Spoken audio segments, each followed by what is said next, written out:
नमस्कार, दिव्याच किचनमध्ये आज तुमचं स्वागत आहे. खूप आपण आज बघणार आहोत मालवणी सुकटाचं सार.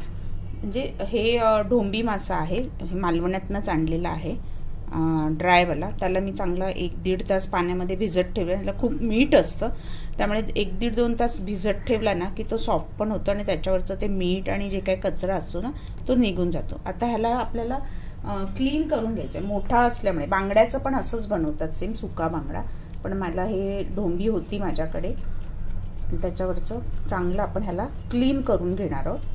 खवले त्याच्यावरचे काढून घ्यायचे आणि त्याचे तुकडे करून घेणार.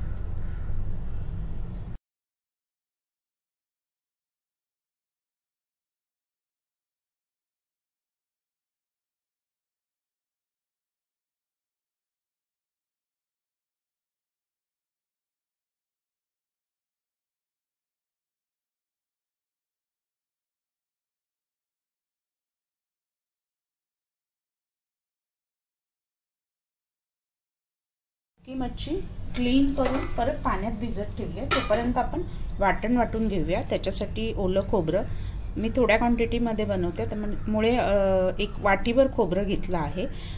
1 छोटा उभा कांदा चिरून घेतलाय. 3 सुक्या लाल मिरच्या घेतल्यात. लसूण मला जास्त आवडते त्यामुळे जास्त घेतले. थोडी वाटतात आणि थोडी मी ठेचून फोडणीमध्ये घालणार आहे. आणि कांदा बारीक फोडणीसाठी, अर्धा चमचा बडीशेप, 1 चमचा धने, आणि आमच्या मांजराच्या नाकात वास गेलेला असल्यामुळे मांजर मला असं म्याव करून उड्या मारते. हे मँगो आंबा कैरीचे सुकवलेले, आमसूलच बोलतात ह्याला सुद्धा, सुकवलेले मालवण्यात स्पेशली मिळतात. मुंबईतही मिळतात. कोकणी बाजार वगैरे जो लागतो ना, मालवणी बाजार, तिथे हे मिळतात. हे मीठ लावून सुकवलेले असं, आणि अप्रतिम टेस्ट येते. आंबट अशी छान कैरीचाच फ्लेवर येतो ह्याच्यामध्ये.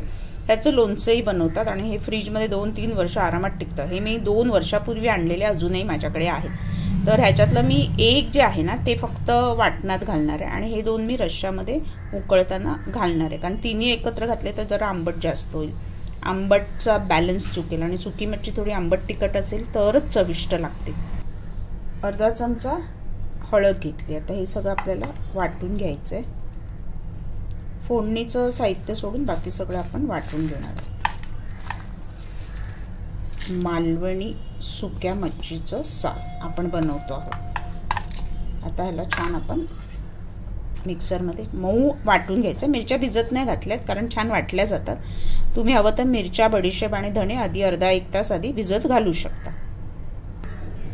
सार आपलं बघा मस्त मऊ वाटून झालं. रंग पण चांगला आलाय. एकीकडे आपण सोरकूल ठेवला आहे गरम करायला. सोरकूल जेव्हा म्हणजे मातीचं भांडं गरम करायला ठेवाल तेव्हा ते कोरडं फुसून त्याच्यामध्ये तेल घालायचं आहे. तापल्यानंतर तडकण्याचे चान्सेस असतात, त्यामुळे नुसतं गॅसवर ठेवू नका. मी कोकोनट ऑइल वापरते. एक अंदाजे 2 चमचे, 2 ते 3 चमचे आवडीनुसार. कोकोनट ऑइलचा फ्लेवर फिशला चांगला येतो. हे दरवेळी मी फिश बनवताना सांगितलेलंच आहे. आता तेल जरा तापलं की आपण लसूण आणि बारीक चिरलेला कांदा फोडणीमध्ये घालणार आहोत. तेल छान तापलंय. लसूण, कांदा फोडणीमध्ये,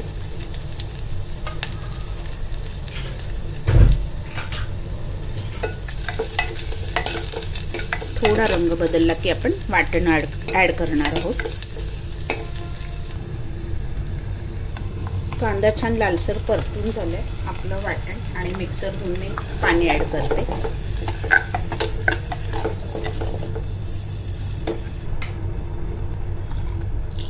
आता हे घट्ट पातळ किती हवं त्याप्रमाणे करा. मी थोडं घट्ट ठेवते भाकरी किंवा चपाती बरोबर खाण्यासाठी. राईस बरोबर खायचं तर थोडं पातळ केलं तरी चालेल. आता ह्याला एक छान उकळी येऊ दे, मग आपण ह्याच्यामध्ये मस्तवाली आपली सुकी मच्छी सोडणार आहोत. मच्छी बघा स्वच्छ करून घेतली आहे. मीठ असतं भरपूर म्हणून चांगली भिजत घालून स्वच्छ धुवून घ्या. साऱ्याला छान उकळी आली. आपली मच्छी सोडूया आणि 1-2 ते 3 मिनटं छान उकळवून घ्यायचं आहे. आपण बारीक गॅसवर झाकण ठेवून 1-2 ते 3 मिनटं छान उकळवून घ्यायचं. मच्छीचा अरोमा त्याच्यात उतरला पाहिजे. चव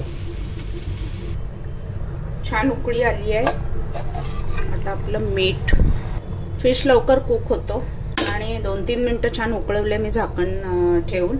आणि मीठ शेवटी एवढ्यासाठी घालते कारण सुकी मच्छी थोडीशी मीठ भरपूर असतं, तर टेस्ट करून आपण मीठ घालायचं आहे. म्हणजे तो अंदाज एक मिठाचा आपल्याला लक्षात येतो, कारण आपण नेहमीसारखं घातलं तर खारट होण्याचे चान्सेस असतात म्हणून. आणि गार्निशिंग आपली कोथिंबीर आणि कढीपत्ता पण वरून घालणार आहोत, त्याचा फ्लेवर मस्त उतरतो आणि एक वेगळी टेस्ट येते. सुक्या मच्छीचं मालवणी सार तयार आहे. करून बघा. राईस बरोबर, भाकरी बरोबर, चपाती बरोबर आस्वाद घ्या.